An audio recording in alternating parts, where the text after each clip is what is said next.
그리고 이런 매도 형태를 조금 더 살펴봤을 때 이 기관 투자자들의 비트코인 매도가 이 장기적으로 재무 계획에 따른 것인지 혹은 단기적으로 현금 흐름 개선을 위한 것인지 이 판단하는 중요한 기준이 또 되기도 하고 있습니다. 테슬라 같은 경우에는 이 두 공장 건설에 투자한 결과 연간 생산 능력이 200만 대까지 또 음. 증가를 하기도 했고요. 주가에도 또 긍정적인 영향을 미치는 모습을 또 보여주기도 했습니다.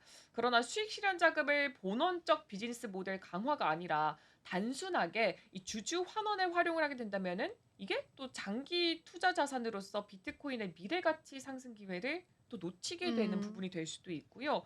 이 보유에 따른 이점이 조금 더 감소. 감소가 될 수가 있습니다. 그래서 제가 또 하나 더 준비를 했습니다.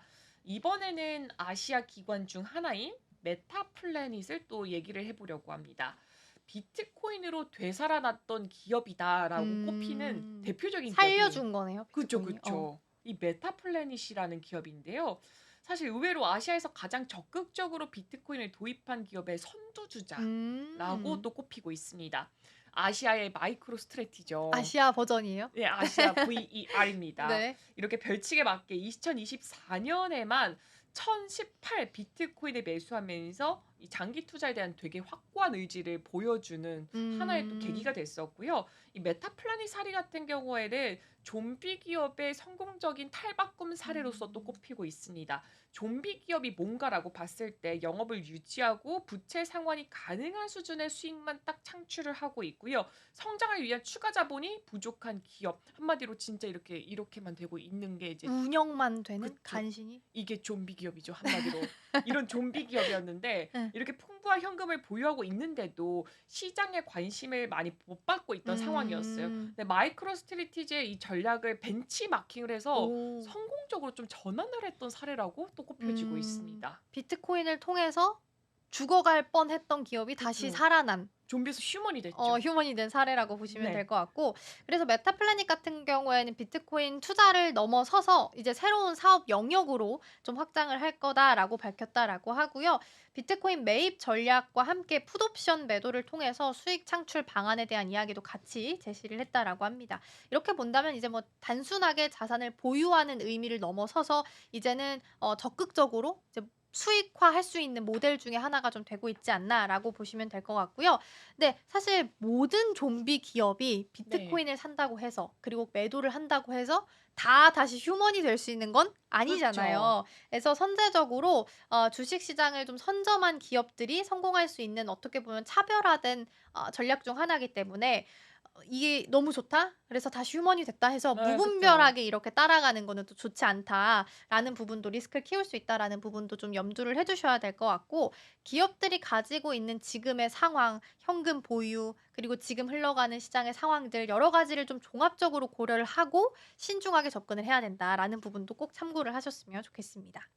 네, 이렇게 어쨌거나 좀 정리를 해보자면은 비트코인 같은 경우에는 투자 자산이라는 것으로 또 진화가 되면서 기관 금융에 큰 변화가 일어나고 있는 것은 또 확실해 보입니다. 그쵸. 탈중앙화된 특성과 인플레이션 저항성 여기에 더불어서 뛰어난 유동성까지 이 자산 다각화와 더불어서 장기적 가치 보존을 위해서 굉장히 매력적인 선택지가 또 되고 있는 게 바로 이 비트코인입니다. 정부 차원에서도 비트코인의 잠재력을 함께 또 탐색하는 모습을 보여주기도 하는데요. 엘살바도르를 한번 예로 들자면은 유명하죠. 비트코인을 법정 화폐로 채택을 하면서 이 경제 성장과 금융 포용성 측면에서 비트코인의 역할을 좀 제대로 보여주는 사례라고 음. 들어볼 수가 있을 것 같습니다.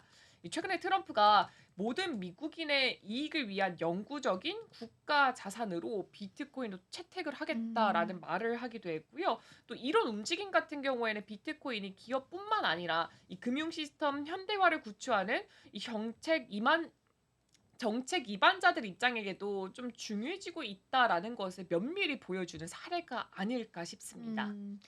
일단 기업들은 보통 이제 시장 상승기에선 비트코인 매수, 매도 사실 모두 이익을 얻을 수밖에 없지 않았나라고 생각이 그쵸. 좀 들고, 가장 대표적인 국가로 이제 엘살바도르가 있었어요. 그래서 2년 전에는 2022년 기준입니다. 2022년 기준엔 60% 정도 손해를 봤었어요. 가격이 떨어졌으니까. 네. 그래서 그때 당시에 5,600만 달러의 손실을 봤었거든요. 네. 근데 2024년 11월 12일, 그러니까 2년 만에 새로운 뉴스가 나온 건데 그때는 90% 수익이었어요. 그러니까 대박이 난 거죠. 근데 그때면 트럼프 당선거 그 즈음이죠. 대선 그죠? 이후니까. 네. 그래서 그때 이제 그전부터 이미 가상화폐는 움직임을 좀 보이기 시작을 했으니까 그때부터 좀 올라오면서 수익을 봤다. 그래서 비트코인 급등에 미소를 지을 수 있었다라는 이야기도 있었다라고 합니다. 그래서 상승장에서는 매수를 하고 성장 잠재력에 대해서 평가를 좀 하다가 이거 올 때 고점 좀 된 것 같다. 수익 실현해야 될 것 같다라고 했을 때는 매도를 하고 또 그 돈으로 다시 재투자를 하게 되면서